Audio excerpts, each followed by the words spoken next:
Welcome to MJ Hobby Corner, everyone. And in this video, I would like to give a little demo game of Swordplay 2015. We're going to play a couple of turns and go over the what's going on in the game and maybe providing some explanations to situations that arise in this little demo. So for today, I have a small group of Roman legionnaires that I'm going to throw against some varied creatures. Here we have orcs, and we have like a minotaur, we have some skellies. Okay, so I'm doing kind of an alternate history version of Swordplay 2015 with my little Roman legionnaires, but we'll touch on that in a minute. So 2 Hour Wargames, for those of you that may not know, is a very expansive series of games that all follow the same core mechanic. What changes is the some of the rules to accommodate the different genres that it portrays. So you have, for example, one of the more popular ones is 5150, and that is a sci-fi genre that is also a very expansive game. Some of the older versions of these games are much more detailed, more RPG style. And what we're seeing now in some of the newer versions are more streamlined and quick play versions of these older games. Okay, so that's very important to kind of highlight. And the games rely on series of tables, which tell you exactly what to do and how units react. Okay, these are not games where the turn is basically I go, you go. These games can get pretty messy, and it kind of, and I say the word messy in the sense that it kind of portrays the chaos of combat. Okay, it's where combat is not a, I go, you go kind of thing, is that anything can happen. You may have your activation, you may have won your activation and are able to move, but then all of a sudden your opponent reacts first during combat. Okay, so they kind of take the turn back. So it's a very interesting mechanic in that sense, and that's why I think I like the games. Now, I will say, and the author says it in Swordplay 2015, these games are not for everyone. Okay, and that's true of any game, really. These games may not be for everyone because of the random nature of the games. I, for one, do like the randomness. It's just different. It's something that keeps me guessing from turn to turn, and that's what I like about the games. Okay, but yes, of course, games that rely solely on tables can have their disadvantages as well. Everything does, right? So, in any case, why don't we start the first turn and start to give some explanation of what's going on. But before that, here are my guys. And we have here in the middle my star. All right, he is a rep 5. Now, reputation is a very important stat in this game. You're going to hear it a lot. It's called rep. I'm going to be referring to it as rep. And reputation starts, highest number is 5. Lowest number is 3, so 3, 4, or 5 are the 3 possibilities. Rep 5 is the highest. It is reserved for really high-ranking leaders and stars. And we have my legionnaires surrounding my star, and he's a centurion, by the way. And each legionnaire is Rep 4. Rep 4 is reserved for more veteran troops, higher quality troops, and then Rep 3, basically things that are green troops, lower ranking, not very good in battle. Okay, so that's a little bit about the rep system. Now, I have a bowman, so I do have an archer there, a legionnaire archer. I have one with a pilum, so he can actually throw that weapon if he wants to. And then, and they all have swords, by the way, as well. And then 2 with the swords or gladius, and my star also has a gladius. They all have shields except for the bowman, so that gives them a quality called shielded, and hopefully we'll see that in combat. They also have armor class. In this game, we use armor class, and armor class is 2, 4, and 6. So 6 being the highest for like plate mail. And these guys have armor class 4. So it's more like half plate, you know, and chainmail, that kind of stuff, okay? So, and then armor class 2 is reserved for anything wearing leather. All right, so we'll see how armor class what kind of role it plays in the game in a bit. Now on this side, I devised a little system. It adds a little bit more rolling, but that's okay. Here are all the enemies. And each enemy, there's 2 little enemies, and each one is associated with a die. And each die is basically a possible die roll on a d6. And whatever I roll, that's the little group that comes out. Now, here we have our PEFs, and that's called possible enemy forces. So there's one here. There's one hidden around that rock, which you could hardly see. Okay, there he is. He's hidden along that rock. And then we have one behind this tree. And those little gems represent the possible enemy forces.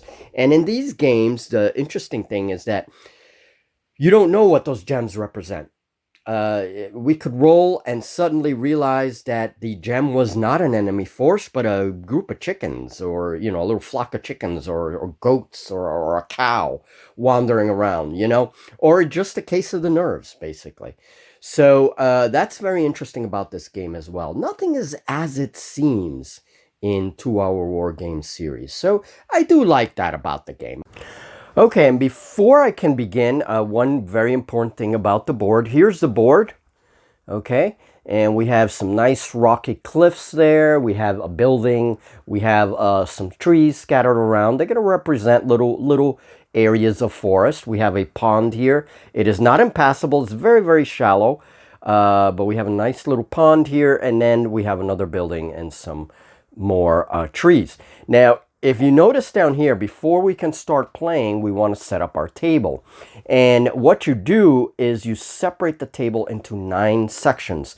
Picture a tic-tac-toe board. And basically, in my last game, Tanks and Mechs, I used twine to clearly separate the board. But now I wanted to do a more traditional style of war game. We're going to be using our tape measure to measure distances and all that. So what I did is I took these large stones and made my squares for the tic-tac-toe-like board out of these stones. So each large stone is a corner of the box, okay? So we have section starting from up here. 1, 2, 3, 4, 5, 6, 7, 8, 9. Now the player always deploys on either 7, 8, or 9. And then the PEFs can come up on sections 1, 2, or 3. In this case, this section here, which is 6. Okay, there's a PEF right in 6. Now, the terrain does kind of, some of the terrain expands a little bit into a neighboring box. That's okay. That's the way I'm doing it. But you also have a couple of little tables that tell you what kind of terrain you have and where to place the terrain on each section. Okay, so you roll for each little box and it gives you the terrain type. Okay, so rolling for activation to see who gets to move. Black dice is the PF and red dice is my forces. All right, so we roll a 5 and a 2. Okay, so we roll higher. So obviously we get to move first. So only groups with a leader whose rep is equal to or higher than its activation dice score can be activated. So because my leader's rep is 5, that is equal to or higher, so my group gets to activate. So the whole group gets to activate.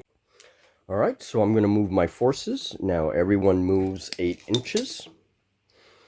And I'm not going to shave off any inches for this particular game. Usually, you know, when you're playing a smaller scale, you want to shave off some of the inches because it's a smaller scale. I just reduced my board size, you know, but I didn't. I'm just going to play it as is. All right, so I'm going to put my bowman right next to my centurion. Let's check cohesion. Yep, everybody is still within the group. Okay, so that's important. So everybody has moved up. Now, because everyone has moved up, we are going to affect the PEF stuff going on there. Okay, so now that everybody has moved, now the PEF is going to get to activate. So PEFs have a rep of 4 no matter what. That makes things a little easier, and they move according to a table. So the table will tell us 2 dice here in the corner. That means that we roll with 2 dice, and then this blank white box, the text box, not only gives us the title of the table, but it tells us that it's taken versus the rep of 4. Okay, so that will give you the target number right there, you know, what you're going to be rolling against. So I'm going to take my 2 black dice, and it's taken versus reps. So my successes in this case are 4 or under, and I have to see how many successes they get. All right, so 4 or under, I rolled a 4 and a 2. So that means that, yes, there's 2 successes. The PEF moves 8 inches as a result of that. And again, if you're playing a smaller scale and you want to just lower the inches that, you know, things move and shoot, that's fine.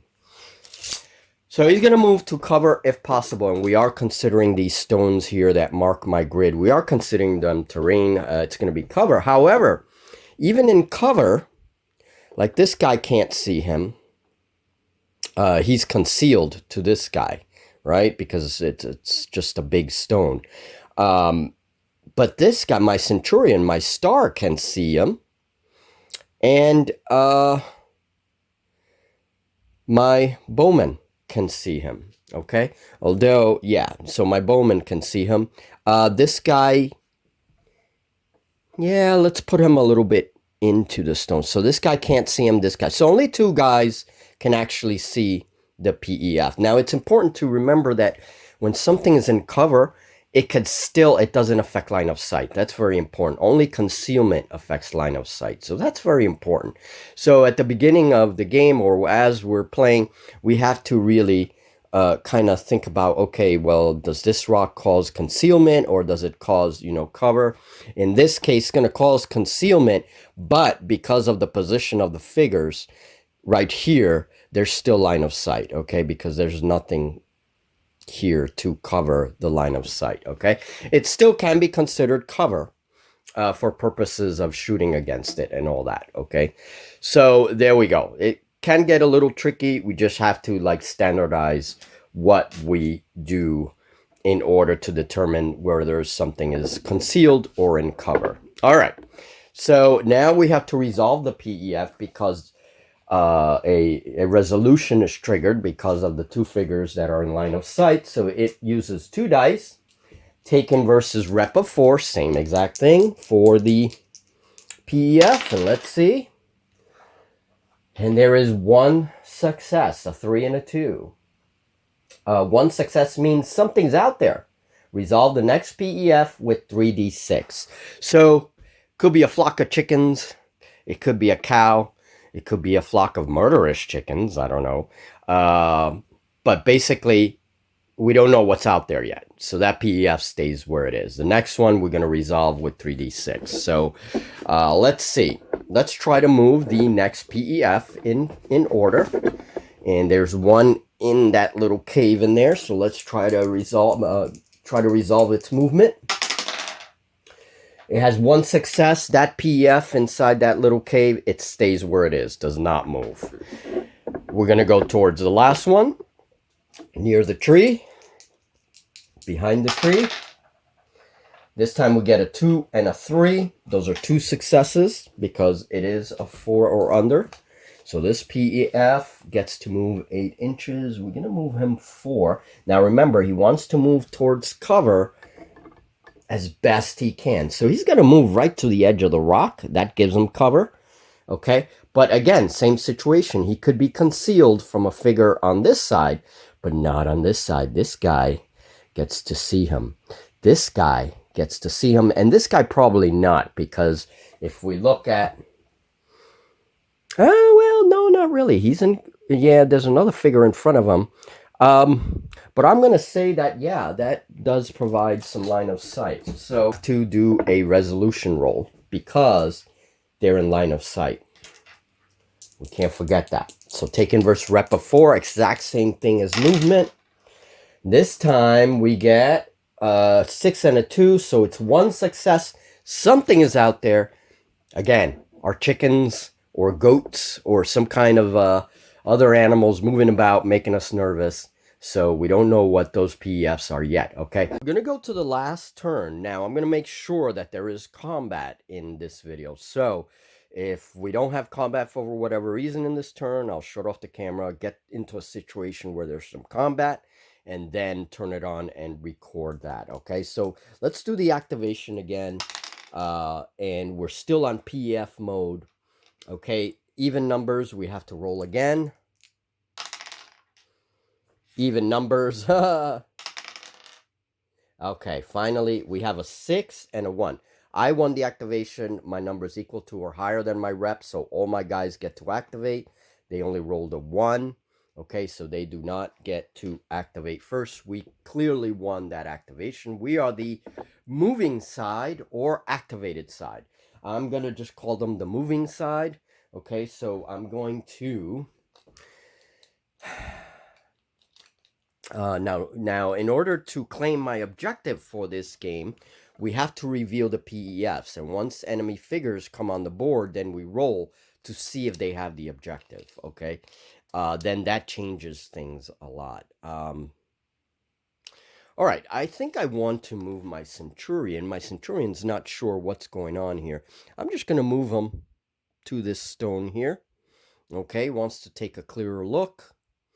And I like to resolve all my group for a movement, okay? And then take them on a figure-by-figure case, depending. Now, one problem here is that I broke cohesion. He becomes a separate group. So I'm going to move my bowman right here in order to keep the cohesion and keep them as a single group, okay? I don't want to break them up just yet. So my bowman is there. He has plenty good line of sight now. All right. So it's the PEF's turn, and I always take the PEF closest to the group first. Let's do a movement check for them. Now, do a movement check, and then we're going to have to try and resolve some PEFs. So, okay, so this one is 2 successes. So, yep, it moves 8 inches. So now this thing is going to move back to its original spot. That still keeps it under... Actually, it has more. So let's try to move it here. At least attempt to go into cover. Okay, and then that puts it... That still keeps it in line of sight.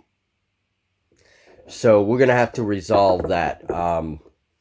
Before we move any other PEF, let's try to resolve that. And see, taken versus rep, same exact thing.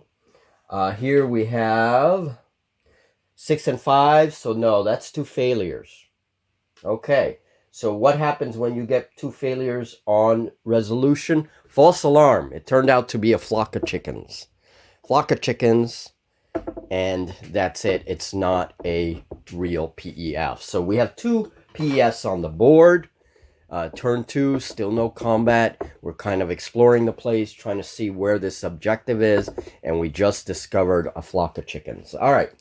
Now we're going to do the second PEF. It's still their turn. A 6 and a 3, that's 1 success. So they're going to move 4 inches. So this one's moving a little more cautious. And it's going to move back. PEFs, by the way, can ignore terrain. They don't have to stay with terrain, so he's going to move back and cover. We can still see him, though. This guy can't see him, but this guy can. Okay, so let's roll for resolution, because one guy triggered the resolution test. 6 and a 5. Boy, these PEFs. 6 and a 5. It's taken versus rep of 4. So that is no success. That is another false alarm. Man, there's a lot of chickens going on in this place. Chickens or goats, whatever they are, but animals. All right, we have one PEF left on the board, and because that is the last PEF, that PEF is an enemy force automatically. Okay, so it is an enemy force. So we don't have to roll to resolve it. Now what I'm going to do is, as soon as it comes into line of sight, we're going to determine what kind of enemy it is and put it on the table. And not only that, but being that they are the last ones, they also have the objective.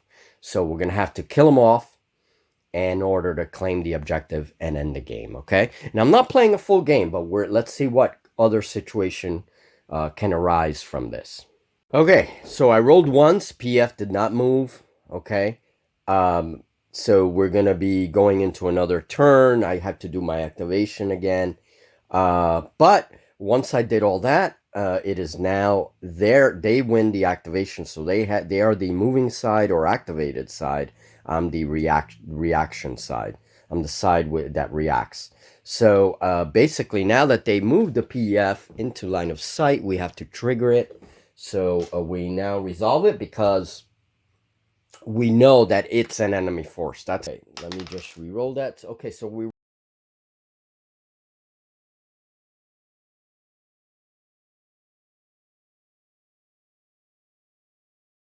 rolled a 2, one less than the triggering group. That is the result. So that gives us how many enemies.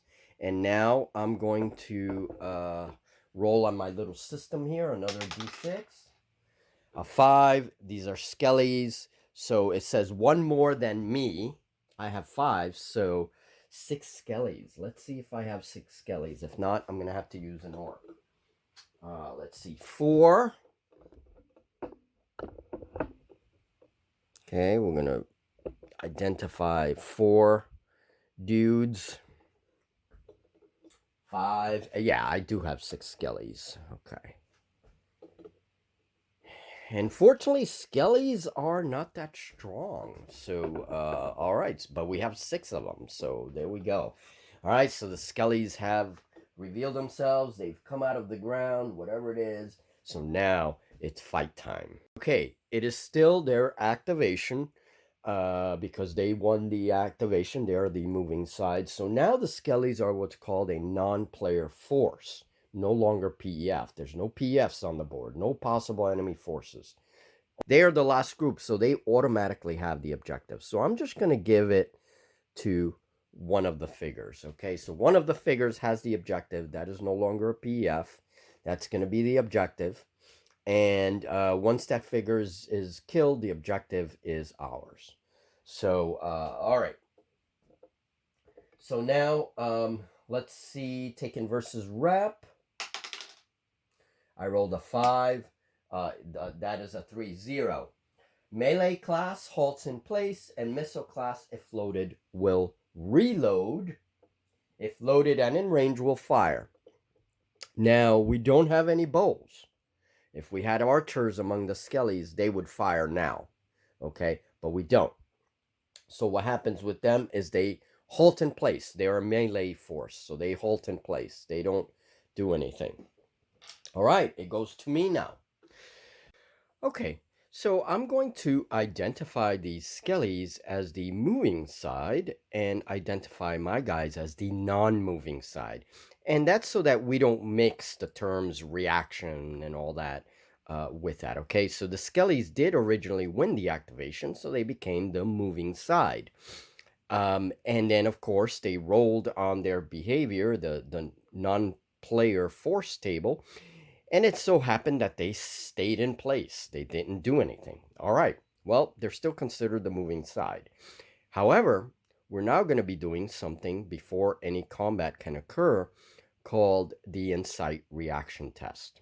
Okay. And this is now a reaction. So my guys are going to be the ones triggering that reaction test.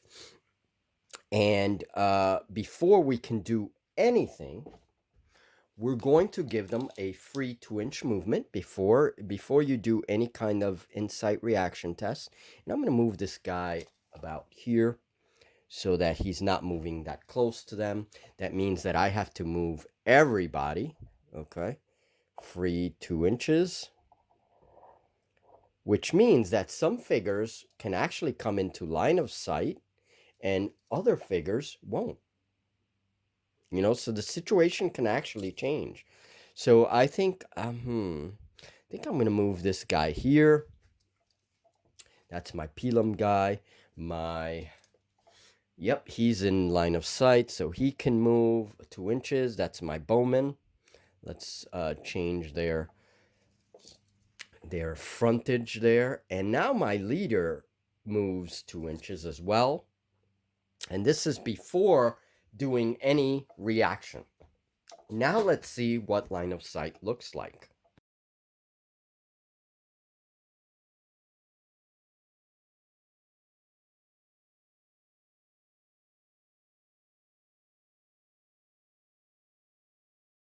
So what that free 2-inch movement has done before my insight reaction test is that it now has brought more figures into line of sight, and also my leader remains in line of sight. And I think that's the most important thing in this part, because we are going to use the rep of the leaders involved to determine the reaction. Okay, so that's a group roll, despite the fact that every figure is going to be really, you have to look at every figure.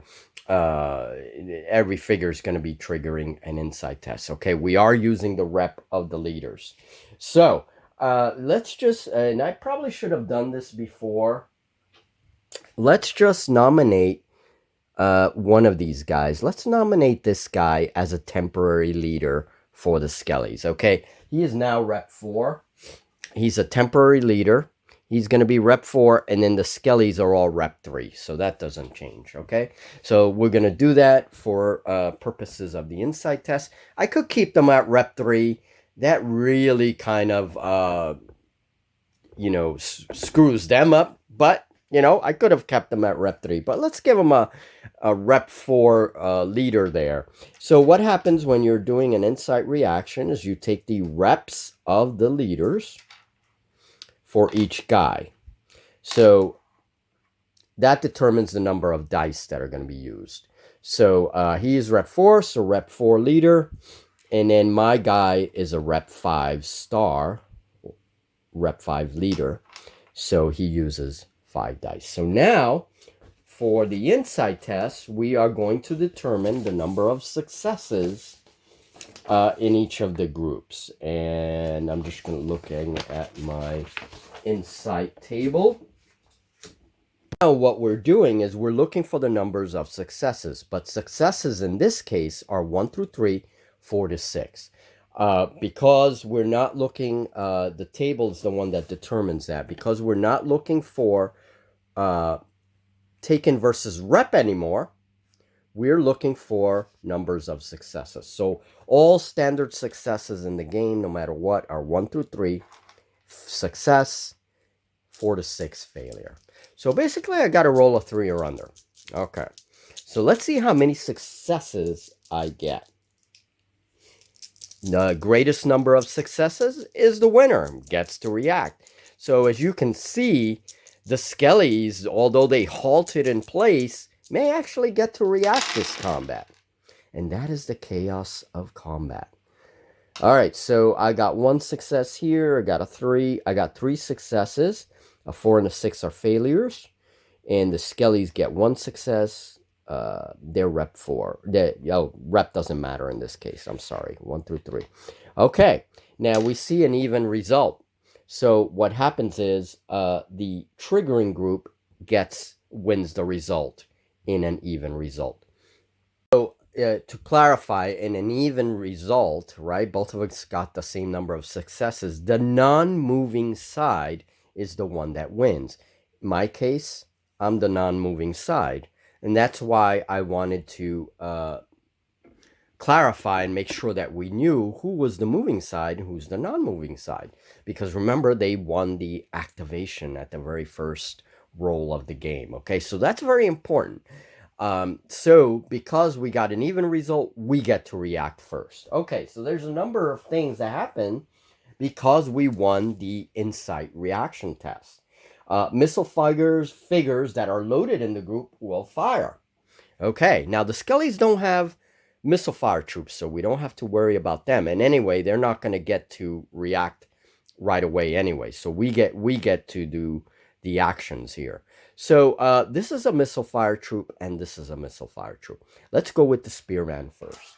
So the legionnaire with the pilum yells out for Rome. And yes, you do have to yell out if you are playing with Roman legionnaires. You do have to yell out for Rome. Definitely. Okay. Your family members might think you're a little weird, or maybe your roommate might think you're a little weird, but you can explain it later. All right. So now that he yelled out for Rome, he positions himself and he fires his pilum. All right. So that is a ranged attack. We're going to deal with ranged attacks first, because that is the order in which the insight tells us that we have to do things. So it says missile figures that are loaded will fire. Now, with bows and spears, I always consider them loaded. Crossbows and other ranged weapons, they have to be loaded every turn. So you do have to remember that. Okay, but with bows, we don't have to worry about that. With spears either. However, since that's a thrown weapon, we will have to recover it. Okay, so he's going to turn into a melee guy as soon as he throws his spear. So let's do it. He has a 6-inch range. Definitely within range. Okay, and I'm just going to throw that spear. I'm probably going to... Let's throw it at the leader there. Why not? Okay. It doesn't really say anything about called shots or anything, but I'll do that. So, I take my red dice. In order to do a ranged attack, it is 1 dice, and read the result as rolled. What happens is I add the rep of the figure that's doing the ranged attack. In this case, my legionnaires are all rep 4, so that makes it easy. Okay, so I roll the dice. I rolled a 5. Adding his rep of 4 is a 9, which means... Okay, we have a number of different results here. The shooter missed if fast-moving or if this was a rush shot. None of those things apply. The target was missed if the target was shielded. Nope, this particular Skelly doesn't have a shield, so nope. If the target was charging at you. Nope, he was not. He was just in place. If he was in cover. Nope, there's no cover there. Or if the target was fast moving, if it had declared a fast. None of those things apply. So otherwise, the target is hit. So now that I do a hit, I take 1 dice. And now we have to consider the armor class of the target. Now, the armor class for the Skellies, again, they're not very good. They're only armor class 2. So this is like really rusted. Maybe remnants of chainmail, some leather. It's poor armor class. So basically, I get to add 2 to my die roll. So let us roll the dice. And if I get a 6 or over, he is obviously dead. Dead again. So that spear just shattered his bones. I rolled a 6 plus 2 because of his low armor class is an 8. And guess what? Shouting for Rome has paid off because the spear just shattered the Skelly. He is obviously dead. We're going to have to nominate another temporary leader. So let us nominate this guy as a temporary leader, because why not? So now he's a temporary leader, but a Skelly has been shattered. All right. Well, now is my bowman. And now my bowman gets to react because that's what the insight test has told us to do. So he's going to roll. Same exact thing. He rolls, bowman rolls a 2. His rep, however, is a 4 because they're good quality troops. And that means that it's a 6. Okay, so a 6. All right, and now because he rolled a 6, any result from a 3 or to 7, the shooter misses. So unfortunately, my dude did not hit. The arrow just kind of went through the bones or whatever, just missed. All right, that takes care of the missile range troops. Now, the next thing, because we won the insight test, we are going to get to charge. All right, I believe that's charge. Melee figures in charge reach will take the charge test. Now, things get tricky here because we do have to do a charge test. If the figures were far away, you'd probably move 6 inches. Okay, really, the distance to the charge is not relevant. That's interesting. So you move 6 inches and then you simply move whatever distance is left. You stop an inch away from the figure. So what I'm going to do is I'm just going to omit that because we're so close. We can't move 6 inches here. So we're going to take, oh, by the way, this guy becomes a melee troop. I do have extra Romans. So let us turn him into a melee troop.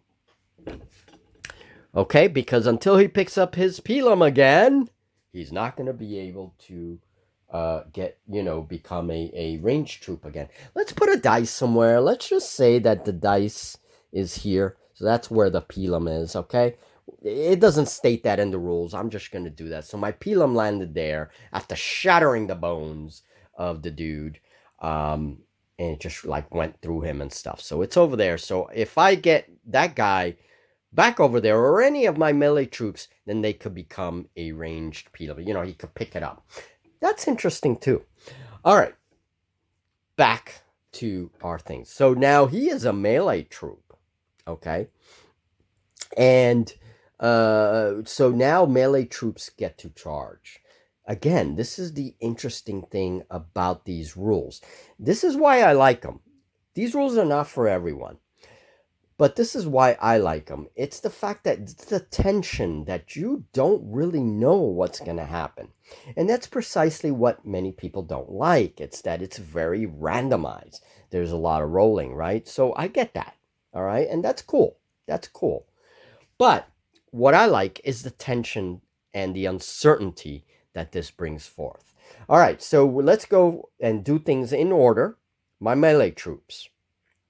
I'm going to go with this guy first, okay? So again, he yells out, "For the Emperor!" Oh, well, that's maybe, he's not a space marine. All right, let's say, "For Rome!"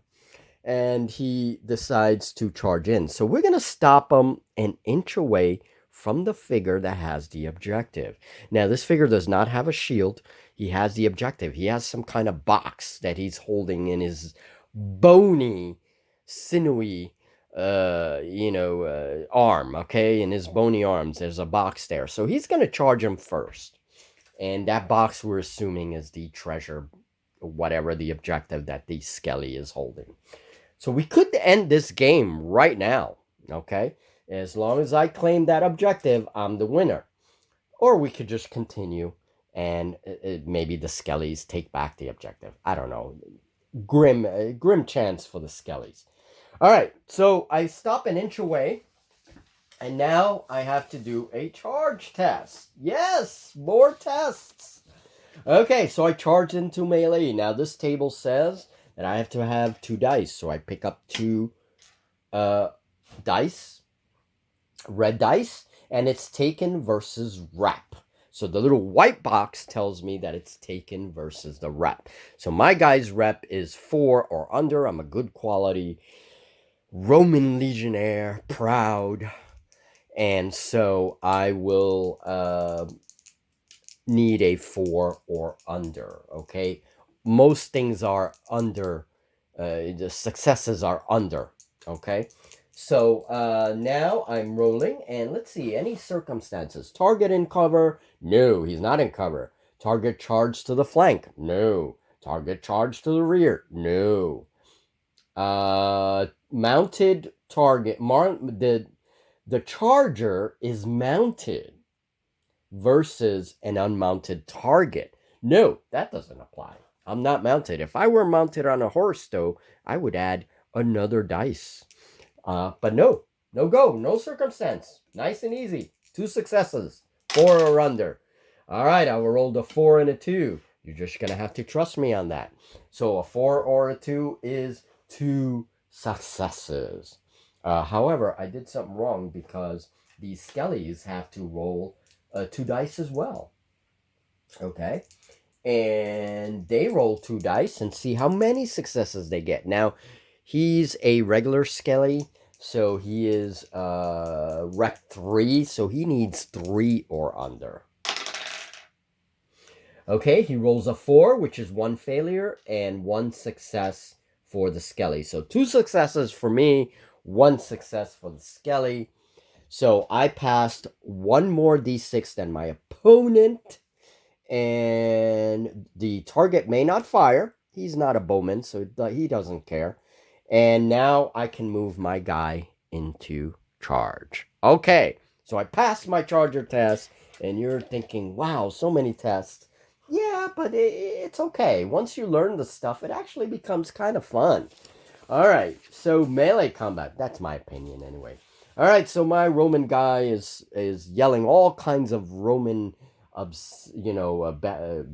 curses and bad words at the skelly, and now we do combat. Okay, so the combat in this particular game is interesting. So in the corner of our table, we see that it says rep. That determines how many dice we're going to use. So my guy's rep is a 4. So we're going to give him 4 dice. All right, this is for combat. However, he has a one-handed weapon, so he gets an extra dice. Okay. And that's it. He's going to have 5 dice. That's pretty cool. All right, now the skelly is a rep 3, so he's only going to have 3 dice. However, he does have a one-handed weapon, which gives him 4 dice. Now, if he did have a shield, which he doesn't, but if he did have a shield and I'm attacking him from the front, he would get an extra dice. But it's not. He's not shielded. So we take these dice and we see in the little white box right underneath the title of the table that it says, looking for successes. That means we're looking for standard successes. 1 through 3 is a success. 4 through 6 is a failure. And as always, my cursing Roman dude is the red dice. Okay. Not very good. He's spending too much time cursing and less time swinging. All right, 2 successes here. And these are all failures because these are 4 or over. All right, skellies. All right, not too bad. Skelly rolled 3 failures and 1 success. Well, guess what? I beat the bastard. Okay. All right. So now that I beat him, I get to do damage. So I take 1 die. And armor class 2 because he's a skelly. He's just a skelly. All right, so armor class 2 gives me a extra success. So I get to add a +1 to this, okay? An extra success. All right. I have to roll high here to kill him and win the game. Will we do it? I don't know. +1 to the dice. A 2 gives me a 3. Unfortunately, rep or higher, but not a 6 or higher. Well, that's not a bad result because what happens is the skelly is out of the fight. And I like to kind of put him down. Now, he's not dead, but he's out of the fight. He's, I destroyed some bones there. So what happens in an out of fight result? Well, because we're considered base-to-base contact, the enemy can be dispatched, and that's what I'm going to do, or captured. Now, I don't want to capture the skelly. I just want to dispatch the critter. And so I dispatch him, and that means that the objective is with me. Now, if I want to get technical, I could say, well, the objective fell on the floor, I dispatched him, and then next turn, I can pick it up, right? That'll give the skellies a chance to do something, maybe take the objective. Might make the game more interesting. Or I could just say, I don't have that much time. I got to run and get some burgers. So I'm just going to end the game here because the objective is right at his foot. We claim the objective. All right, so let's just do another round of combat. Let's just do something a little different since we're exploring this game and saying that the Roman legionnaires have claimed this mysterious artifact, which we have to bring back to the emperor, right? So let's say that our dude, we're going to rewind a little bit and we're going to go right to the combat. Our dude has a pilum or a spear, but he doesn't have a shield. So the spear is actually considered a double-handed weapon. Double-handed weapons could be axes. They can be, battle axes, big maces, heavy weapons, right? Two-handed swords, that sort of thing. Well, let's say that that spear is two-handed. Well, in the combat, what would the combat look like? We're going to do it again. So combat, again, is rep. So Skelly gets 3 because he's just a little Skelly. Poor little Skelly. Okay, and so he gets 4 dice because, 1, the fact that he has a one-handed weapon, and I'm assuming that that has to do with the finesse of the weapon, right? A one-handed weapon can give you more finesse, right? And so you get an extra dice during combat. And then we have Roman Legionnaire with 4 rep, right? Because he's good. He's good quality. But he has a spear, which is two-handed. And so he has a lot of control over that weapon and more thrust because he's using both of his hands. So he gets 2 extra dice. Notice how the Legionnaire's successes the chances of successes increased. Of course, if I roll poorly, it doesn't matter, right? But let's see what happens in this case. All right. Well, the Skelly rolled poorly. Oh, he's just a Skelly. Poor Skelly. Okay, so Skelly got 0 successes. I didn't roll that great, though, but I got 2 successes because that was a 3 and a 1, and then everything else is a failure. So I got 2 successes. I beat him by 2, and that means I add 2 to my damage roll, and so I'm going to roll 1 die plus 2 this time. Oh, he rolled a 1. A 2 is 3, and we get the same result. It's not obviously dead, but he is out of the fight, which gives him the next result, the same result, and we still take our objective. However, you could say, well, he had a spear for 2 hands. How can he pick up the objective? All right. If you want to get that technical, just drop the spear, and in the next turn, you can pick up the objective. All right, but otherwise it's over because I gotta go get my burgers. I'm hungry. Okay, so what have we gone over in this video? This game has a lot more to it. Okay, I don't want to diminish it to anyone that hasn't played it. There's still detail that we haven't gone over. For example, burning buildings, challenges. For example, my guy wants to jump from the roof of a building down below. There is a table for that. And maybe fighting inside of a large ruin where enemies may be on different levels, etc., etc. You can deal with that, and you might have to do a little bit of kind of tweaking of the rules, maybe add a house rule or something, but that's okay. That's fine. I like games that do that. So we went over activation in the turn. Okay, by the way, if the game continues, if we decide that he is going to wait, then we're going to be doing more combats. And it's still my turn, because remember, I won that insight test. So my melee guys would all continue until the group is entirely destroyed, and I definitely have the objective, or something happens and the Skellies manage to turn it over and I lose a couple of guys, okay? In which case, at the end of the game, I will have to roll on a table to see what happened to them. And if there is a chance that I lose rep, that my leader also lose a little bit of reputation, and that means that he's going to be a rep 4 leader. He's still a star, but he's rep 4 now, not rep 5, and that's going to affect things. We didn't go over what happens with stars. For example, they do have certain benefits. When they take damage, they can use their star power. If they can only be killed, a star, my centurion, can only be killed by another rep 5 individual. He cannot be killed by a lower rep. So these skellies, he's safe from these skellies, pretty much, okay? All right, well, we started with the oldest version of Swordplay 2015. We're going to move on. I'm going to see if I can look into the newer fantasy one, Warriors to be Kings. But the next game that we're going to play is we're going to do something totally different. We're going to train Julie on a co-op version of Tanks and Mechs. Okay, and then I will link these videos all together. The series will be linked together, and this way you can kind of see, we can see the differences between the different games. We can also see the differences between two-player, co-op, and solo. That is the ambition of this series. All right, folks, thank you very much. I hope that this helped in some way, shape, or form, and that my Roman legionnaires fought according to your standards. We will see you in the next video, and now I have to get some to eat because I am freaking hungry. Goodbye now.